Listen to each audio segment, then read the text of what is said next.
After Llangollen in Wales, we took 2 days to return to Ellesmere in England, continuing on from there.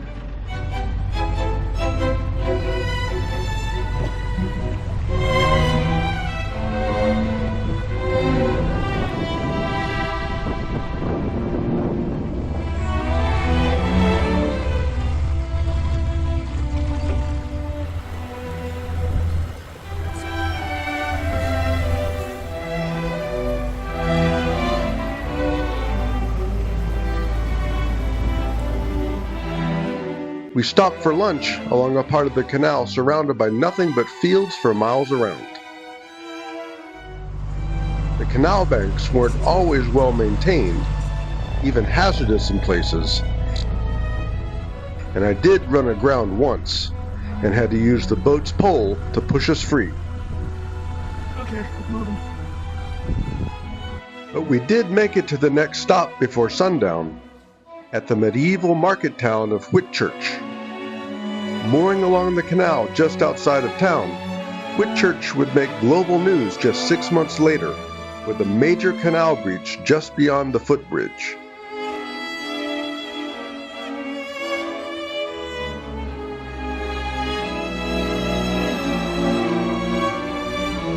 The next day, we crossed the bridge into town to do a grocery run at Aldi. And we were back on the move. Dropping down to the first lock of the day, we took advantage of the adjacent facilities to dump our sewage while waiting our turn. Another lock, in County Cheshire, was right by a canalside tavern. Our next stop was in Wrenbury, mooring about a quarter mile from the main road. Merely a village, not even a town, Wrenbury is known for its historic canalside tavern. Originally a dusty corn mill, the Dusty Miller was converted to a beautiful pub in the 1970s. The next morning, just past the Dusty Miller, the Wrenbury Mill Boatyard was an easy stop to fill up on diesel, the only time we'd need to on our 4 weeks on the canals. County Cheshire and surrounding counties are known for Cheshire cheese, and there are many cows in the region. The Hurleston locks are a series of 4 locks in rapid sequence called a staircase. Managing water flow between successive locks that are over 8 feet deep is complicated, but fortunately there were experienced volunteers to do all the work for us, and Avic actually got to ride along, getting a break for a change. The T-junction after the staircase goes west towards Chester, but we turned east towards Nantwich. Since Llangollen, we'd traveled nearly 50 miles and passed through 21 locks. One of the largest towns on the Shropshire-Union Canal, Nantwich is a very popular spot for boaters, and many of the moorings were already taken. But we turned around at the winding hole and found a spot on the south side of town that was conveniently right by a footpath into town. But rain started shortly after we moored, so we just spent the rest of the day inside. Walking into town, suburban homes gradually give way to the Elizabethan buildings that Nantwich is known for. The Great Nantwich Fire occurred in 1583, the middle of the reign of Queen Elizabeth I, destroying over nearly half of the town, 150 buildings and homes.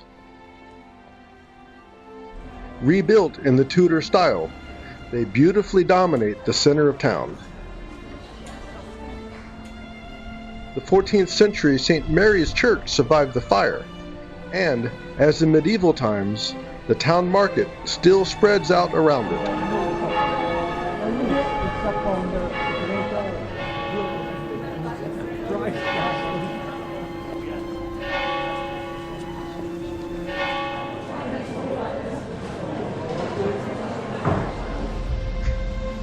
The rain resumed for another whole day,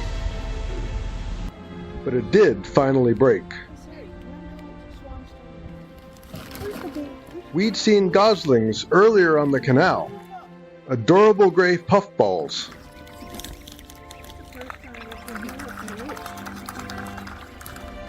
But even 2 weeks later, these were a lot bigger. Our mooring spot was only for 48 hours, so we had to move for our third night.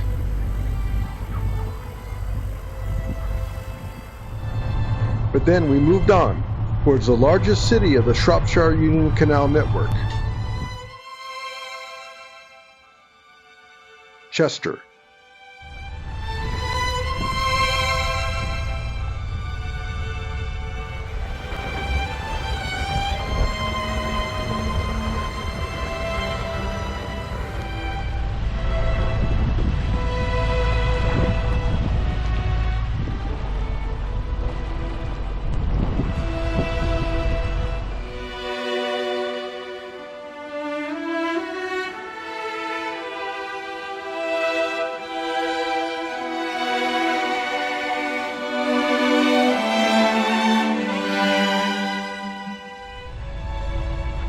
Between Nantwich and Chester is the main line of the Shropshire-Union Canal, so many of the locks are double wide.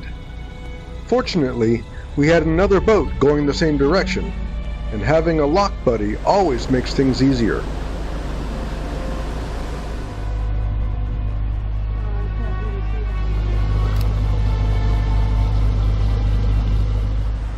The Beeston Stone Lock and Beeston Iron Lock are close enough that Avic didn't bother getting back on the boat for the next lock. The Iron Lock, as we were soon to discover, something was amiss.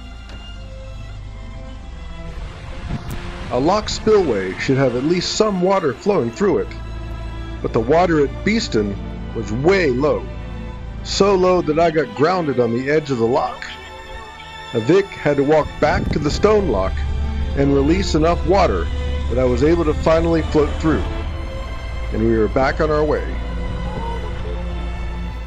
Beeston Castle was our next destination, and we moored up at the nearest road, hopping into the local pub for dinner, and settling in for our 13th night on the canals.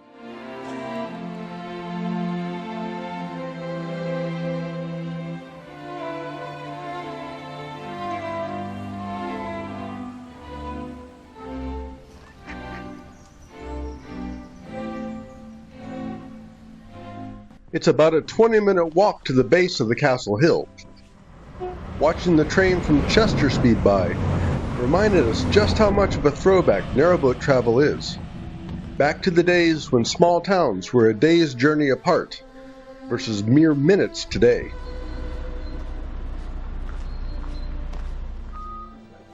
The castle gift shop has a selection of local products, and the castle museum is small but comprehensive, including information on the Iron Age inhabitants. A reproduction of an Iron Age house is on one part of the hill, and the castle itself was built in the 1220s, replacing the original Iron Age hill fort.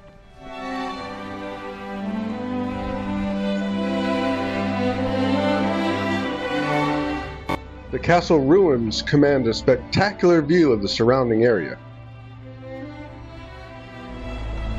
After lunch, we continued on.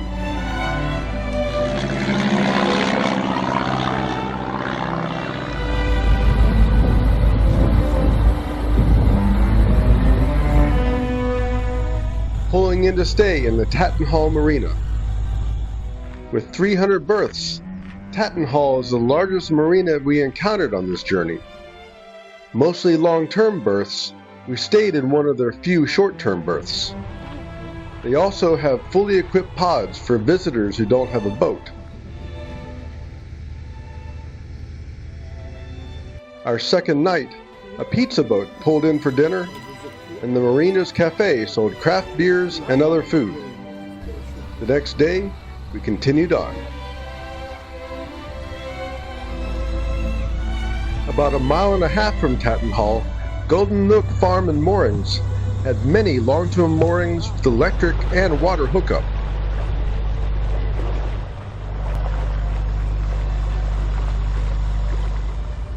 And most of the canal-side houses in the town of Waverton, closer to Chester, seem to have their own private moorings as well. Christleton, the closest town before Chester, is where we moored next.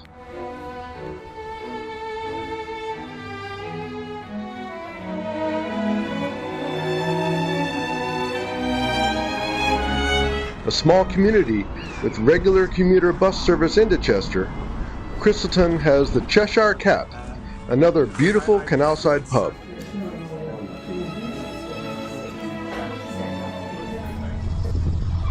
After a couple nights, we filled up at the Christleton water tap and headed into Chester.